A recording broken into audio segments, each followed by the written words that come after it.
कोई नहीं है दूर दूर तक মানে রোহিত শর্মার যে কারেন্ট ফর্ম সেই কারেন্ট ফর্মকে দেখলে বোঝা যায় কি कोई नहीं है दूर दूर तक মানে রোহিত শর্মার আশেপাশে বর্তমানে ইন্ডিয়ান ক্রিকেটে কেউ তার আশেপাশেও নাই বা ধারের কাছেও নাই।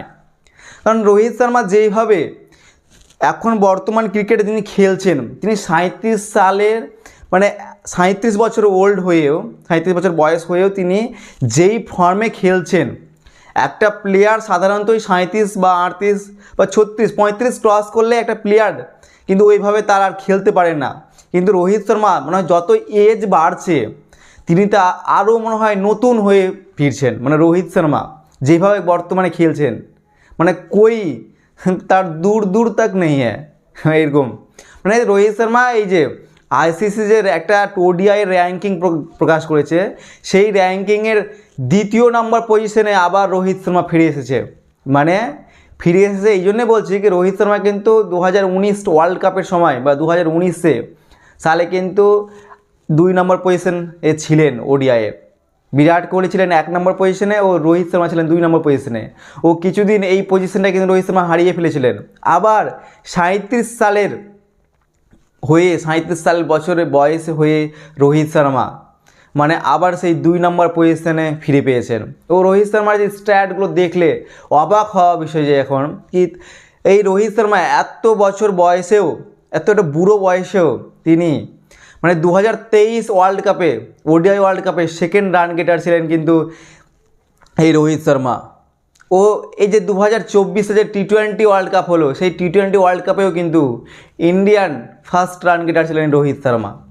ও তিনি যেইভাবে খেলছেন বর্তমানে মানে টি20 মানে তিনি হয়তো টি20 থেকে অবসর নিয়ে নিয়েছে কিন্তু ওডিআইগুলোকেও টি20-র মতোই খেলছিলেন রোহিত শর্মা। মানে যে এই রোহিত শর্মার মধ্যে যে একটা বলে না captain leading from the front, এই captain leading from the front এই কথাটা যেন রোহিত শর্মার সাথে মিলে যাচ্ছে। কারণ ক্যাপ্টেন রোহিত শর্মা তিনি কিন্তু ফ্রন্ট থেকে লিড করে চলেছে টিম ইন্ডিয়াকে। এই যে রোহিত শর্মার আগে যেই 5 জন যে ওডিআই র্যাঙ্কিং যে প্রকাশ করা হয়েছে 5 জনের, এই 5 জনের ভিতরে কিন্তু রোহিত শর্মা 2য় নম্বরে রয়েছে। মানে এই র্যাঙ্কিংগুলো দেখলে বোঝা যায় বাবর আজম ফার্স্ট র্যাঙ্কিংয়ে রয়েছে 824 রেটিং নিয়ে। সেকেন্ড পজিশনেই রয়েছেন Rohit Sharma, the hitman Rohit Sharma 765 point নিয়ে। ও 3য় নম্বরে রয়েছে Shubman Gill, Indian Prince Shubman Gill 763 point নিয়ে। ও 4র্থ নম্বর পজিশনে রয়েছেন কিং বিরাট কোহলি, মানে Indian king Virat Kohli 776 point নিয়ে। ও 5 নম্বরে রয়েছেন হ্যারি টেক্টর 776 পয়েন্ট নিয়ে 746 পয়েন্ট নিয়ে। এই যে পয়েন্টগুলো দেখছেন এইখানে আমাদের যে এই ওডিআই র্যাঙ্কিংয়ে যে 1 থেকে 5-এর মধ্যে আমাদের ইন্ডিয়ান 3 জন ব্যাটসম্যান রয়েছেন, রোহিত শর্মা, শুভমান গিল, বিরাট কোহলি। এই কিছুদিন আগে শুভমান গিল কিন্তু রোহিত শর্মা ও বিরাট কোহলি থেকে ওপরে ছিলেন।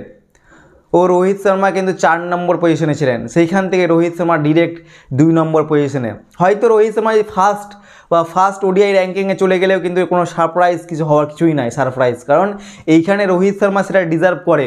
আর যদি রোহিত শর্মা ফার্স্ট পজিশনে চলে যায় তাহলে কিন্তু মানে ইন্ডিয়ান ফ্যান বা ক্রিকেট ভক্ত বা রোহিত শর্মার যে ভক্তরা তারা কিন্তু অত্যন্ত খুশি হবে। কারণ রোহিত শর্মা এতদিনের ক্রিকেট কেরিয়ারে কোনোদিন 1 নম্বর আইসিসির 1 নম্বর পজিশনে আসতে পারেনি।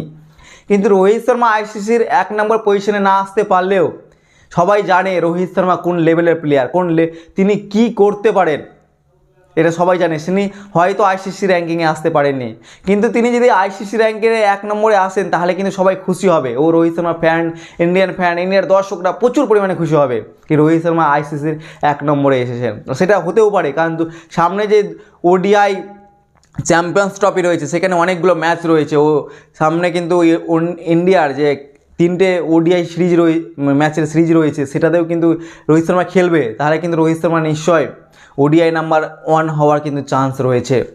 এই রোহিত শর্মা এইবার টেস্টেও কিন্তু 6 নম্বর র্যাঙ্কে রয়েছে, 751 পয়েন্ট নিয়ে 6 নম্বর র্যাঙ্কে রয়েছে। মানে এই রোহিত শর্মা এখন বর্তমানে ইন্ডিয়ার 2টো ফরম্যাট ওডিআই ও টেস্টে মানে সবথেকে বেশি পয়েন্ট বা সবথেকে ওপরে রয়েছে।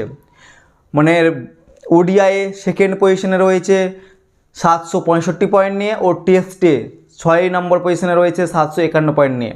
ও টি20তে জানেন কি সবচেয়ে সর্বাধিক পদে রয়েছেন সূর্য কুমার যাদব সেকেন্ড, তিনি ফার্স্ট ছিল কিন্তু সেকেন্ডে নেমে গেছেন।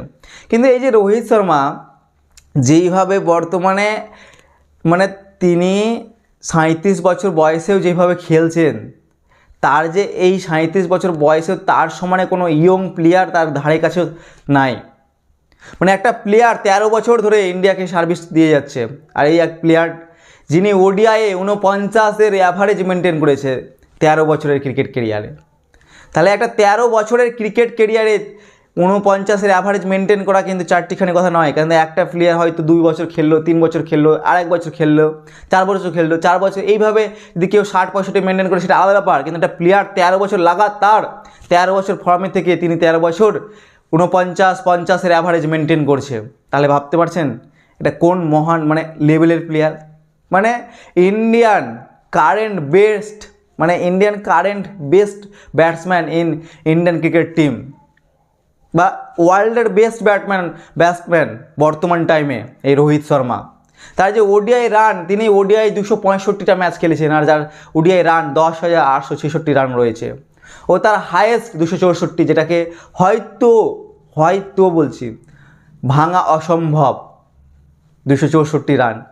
তার যে স্ট্রাইক রেট 92, ও তার 57টা 50 রয়েছে, যেটা সব থেকে বেশি ওয়ার্ল্ড ক্রিকেটে ফার্স্ট 57টা 50 রোহিত শর্মার নামেই রয়েছে, যেটা সচিন টেন্ডুলকারের নাম ছিল সেটাকে মানে ওভার করে গেছে রোহিত শর্মা। ও তার সেঞ্চুরি রয়েছে ওডিআই 31টা সেঞ্চুরি।